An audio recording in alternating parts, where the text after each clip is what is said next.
These are my top 10 things to do in Tulum, Mexico.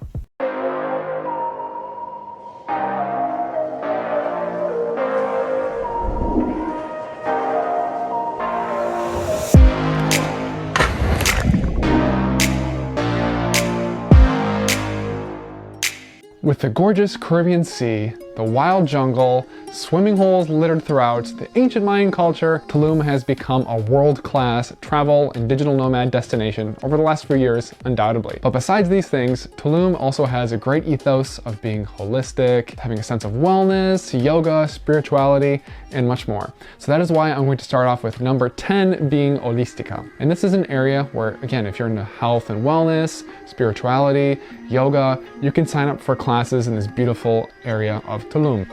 Now, another great thing about this area is that there's a free art walk to do, which is in the jungle where you can see some immersive, interactive sort of art experiences and exhibits to just walk and look at. There is also a beautiful pool, nice little swings, totally Instagram heaven, and there's also a great restaurant known as La Tierra in the area. Definitely worth checking out, especially to change it up from some of the things we're going to talk about later on this list.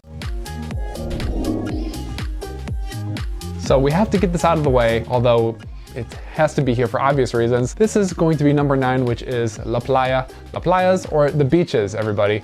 Now, as I said, Tulum is a world-class travel destination and it has world-class beaches. I'm talking about that fine, white, powdery, soft sand. Those coconut palms looming above you, providing you natural shade on the beach. I'm talking about the water that it looks like people poured Gatorade, the blue and the frozen one. Totally mesmerizing. Absolutely love the beaches here. Spend as much time here as possible for good reason. Now, there are many different beaches for you to visit, such as the northern end. You can visit the public beaches, such as Playa Las Palmas, which is my personal favorite. You can visit Playa Santa Fe, which is closer to another thing on this list we'll talk about later. You can visit Playa Paraíso and maybe spend the day at a beach club, which is pretty cheap, which Vanessa and I did. Great experience as well. You can also visit a little bit south and go to more of the Zona Hotelera beaches, which we'll talk about a little bit more later in this list as well. Gotta tease you guys a little bit in the beginning, then give you more facts as we go on. Either way, the beaches here live up to the hype. Certainly, definitely have to visit them while you're in Tulum.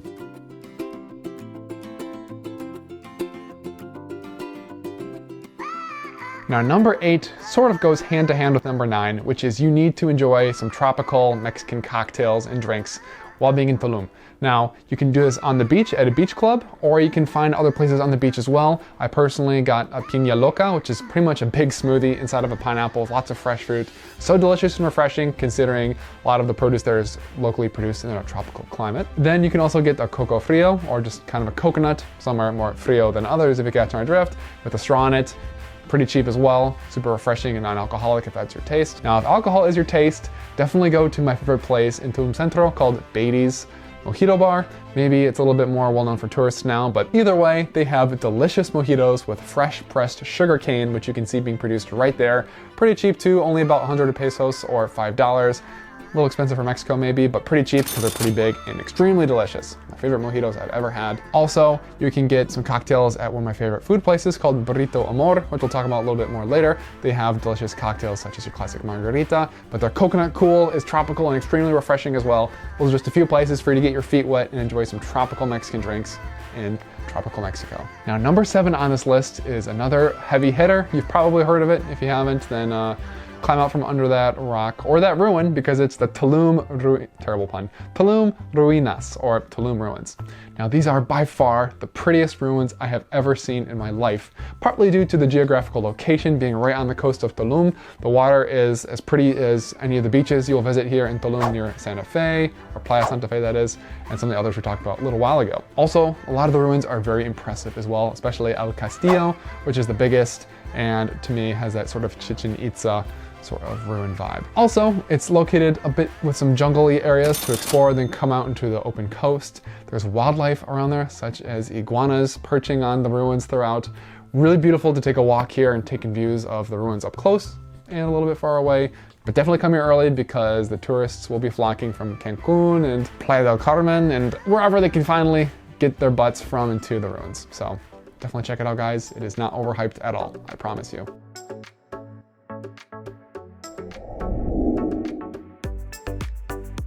Now, although it was really cool to see iguanas at Tulum Ruins, an even better place to see wildlife is going to be in the water. And I personally had this amazing experience, which I recommend you do as well, by visiting the town of Akumal, which is actually a little bit of a day trip. It's only 30 minutes away by taking a colectivo, which is like a large shuttle bus sort of van thing. Perfectly safe, I promise. So easily can fit into a day of doing other things, or you can make a whole day trip out of it as well if you do choose to do so. Now, the thing about Akumal that is so great is it's a beautiful little quaint beach town, but you have the opportunity to swim with sea turtles. And Akumal actually means place of turtles, so it's appropriately named.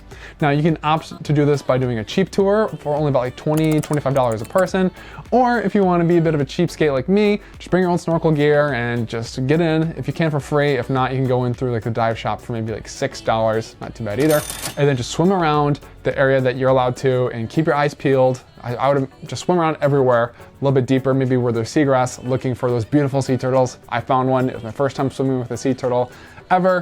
It was so amazing. Spent like an hour doing it, or maybe you don't have to put the work in like I did, yada, yada, yada. You can find a sea turtle. If not, there's still some really great coral reefs and other pretty areas to snorkel around, which I didn't really find in Tulum. So Akumal, snorkeling with sea turtles, definitely a must, but also a great area to explore and take a day trip from Tulum. More stuff directly in Tulum coming right up though. Now, number 5 on this list, unsurprisingly or surprisingly, absolutely blew me away. Cannot believe how freaking good the food scene was in Tulum, everybody, especially if you're vegan like me. So number 5 is to be a foodie and eat as much as you can, become a beach whale on those beautiful beaches in Tulum. Now, the food here, especially the Mexican food, blew me away so much. Whether we're talking about the presentation, such as things like the banana leaf wrapped banana, whatever, however you want to phrase it. Burritos at Burrito Amor, which we were talking about, looked amazing, tasted absolutely delicious, the best burrito I've ever had in my life. The banana reaped tamales at this place called Suculenta. Again, I made a whole video about all the places I ate in Tulum up here somewhere, so check that out if you want to see not just what I ate, but how I ranked them from worst to best. Kind of a fun video to do as well. Anyway, delicious Mexican food, including those things and other things such as chilaquiles, tacos, there's more than just that, enchiladas, gorditas, yada, yada, yada. Also, the international food was really freaking good as well. I had delicious smoothie bowls at places like Raw Love and Matcha Mama. I had some really good pizza at a few different places, believe it or not. Sandwiches, burgers, fries, everything. It all blew me away. Definitely my favorite food destination in the whole world, everybody. Not even, no cap. I lived in Chicago, which is another great food destination, but Tulum, whole different level, everybody. So definitely become a foodie and eat as much as you can while you're there, especially in Tulum Centro, which I did because that's where I stayed. It's a lot cheaper. Definitely eat while you can in Tulum, especially in Tulum Centro, to save that money. And get a full tummy. I can do this all day, guys. Although this list is in no particular order, number 4 is arguably my favorite thing I did throughout my whole time in Mexico for the whole month, which was visit cenotes near Tulum. Now, there are so many cenotes. In fact, I made a list ranking my top 6 from worst to best again with a different rating system. Very cool video. Definitely check that out if you want to hear more cenote stuff. But essentially, a cenote is just a sinkhole which provides or exposes the fresh water underneath, which makes it possible to swim in some absolutely enchanting places that are naturally existing, which is so freaking cool. Now, there are places nearby that are more open, like big ponds in the jungle. There are places that are a combination of a pond and like a cave system, and there are places that are closed, pretty much where you enter underground into like an underground cave. Kind of redundant, I know. Anyway, visit them all, guys. It's so much fun to explore and to swim and to snorkel and to cliff jump in. Perfect for the adventure lovers during your time in Tulum. Definitely check them out. Cannot stress it enough. Now, number 3 is actually a little bit of a day trip, but very easy, manageable to see, and definitely worth doing to get a different side of the historical and cultural relevance of the Yucatan Peninsula, and that is to visit the Mayan Ruins of Koba. Now, the Coba Ruins are very easy to get to via the ADO bus. Take a bus from the station to the town of Koba. You can also take a colectivo. The colectivo pickup was actually like right by my Airbnb, but I didn't end up taking it because they hated me, wanted to leave me. It's all good. But anyways, the area to get picked up is on Calle Osiris del Norte. Didn't do any research. That's just from the top of my head, guys. Could be completely wrong, but I'm pretty sure I'm right. Either way, the Coba Ruins are astounding. They're very cheap to get to as well, only about like an hour, probably close to like a 30-minute drive, but the bus is pretty convenient to get there as well. Either way, they're magical. They're in the jungle. They're very well preserved and massive. We explored them on bike and took us maybe like an hour or two. We got there early in the morning, again, to beat the crowds. We have the largest pyramid in all of the Yucatan Peninsula, which is essentially their version of like a skyscraper. Fortunately, you can't climb it anymore, but it's a really cool area to explore, especially with being in the jungle that the Yucatan Peninsula provides. So definitely check out the Coba Ruins if you want a little bit more of a ruin experience than just the Tulum ruins themselves, but definitely worth doing to change it up from just beach and cenotes to another bit of a cultural and historic exploration and learning experience, right? In talking about cenotes, there was also 3 cenotes by the Coba Ruins. Definitely worth checking out to get a different cenote experience. I personally recommend Cenote Tancacha. Very fun and beautiful. Now, number 2 on this list is something that perfectly encapsulates, I guess, a bit of the new Tulum, or the Tulum that maybe people have been familiarized with Instagram, which is to visit, if you're not staying there, the Zona Hotelera. Now, this is just the hotel zone where you can find lots of really nice shops, lots of really pretty boutiques. It really encapsulates the boho chic vibe that maybe you fell in love with and made you want to visit Tulum in the first place. There's gorgeous hotels, gorgeous resorts and restaurants with those beautiful like wooden straw aesthetic entrances, which you can get pictures on. They also have the beautiful Ven a la Luz structure, which unfortunately you have to pay to visit now, but you can get your picture there or just walk up and witness it. Really pretty, very iconic Tulum thing to see as well. Also, a lot of the food here is really good. I personally recommend getting a smoothie bowl at Raw Love for a great place to enjoy a fresh smoothie on the beach, and also a way to find a way to get to the beach in the Zona Hotelera. Because these beaches are not necessarily public beaches, you normally have to visit them via a restaurant or a hotel or a beach club or something like that.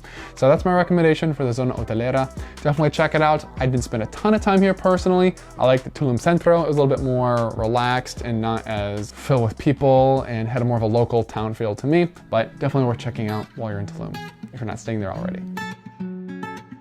Now, the last thing on my top 10 list of things to do in Tulum might sound like a little bit of a cop-out, because it kind of is, but it honestly really isn't. But it kind of, no. I'm gonna say it's not, and you can tell at the end of the video what you think in the comments. Anyway, number 1 for me was just riding around Tulum on a bicycle, which wasn't an activity within itself, but it led for me doing many other activities, such as going to the beach, going to the Zona Hotelera, going to the cenotes, traveling around Tulum Centro. So much fun just to do it on a bike for a few different reasons. Number 1 is Tulum's very bike-friendly area. Tulum Centro has a specific green bike path throughout much of the downtown, specifically reserved for bikers, so you shouldn't have to worry about pedestrians getting in your way. Also, there's a really long, or not long road, there is a pretty good condition road specifically for walkers and bikers that runs parallel to the road from the playa in Zona Hotelera to Tulum Centro. So we took that all the time. It's not too long either, maybe like a 20 to 30 minute bike ride, depending on how fast you want to go. Really fun to just take that and take in the sun, take in the sea breeze as you get closer to the sea, or maybe start smelling the smells from the restaurants downtown as you're heading the opposite direction. There's a great little spot to stop along the way called Leafs with some banana bread and iced coffee and food and yada, yada, yada. Gotta love it, guys. I also rode them to the cenotes, which was super convenient. And parking can sometimes be a really big pain in the butt in Tulum, so having a bike was so much more of a convenience, especially when the weather's good for the most part. Sometimes it can be rainy. Oh well. Lots of bike racks to use as well, so very biker friendly and great way to soak in and take in the sights of Tulum. Definitely get a bike if you can. They're pretty cheap too. I had a bike for the month for about $70, but you usually can rent a bike for maybe like $5 a day, which is a lot cheaper than a rental car. I promise you that. So those are my top 10 things to do in Tulum in the Yucatan Peninsula of Mexico. Definitely one of my favorite places I've ever traveled to for all those reasons I mentioned above. Do you agree with those reasons? Are you planning to go to Tulum soon? Are you gonna be going as a vacation or more of like a long digital nomad stay? Let me know down in the comments below. Have you done these things? Do they look cool to you? Yes, yes, no, no. I'd love to hear from you guys.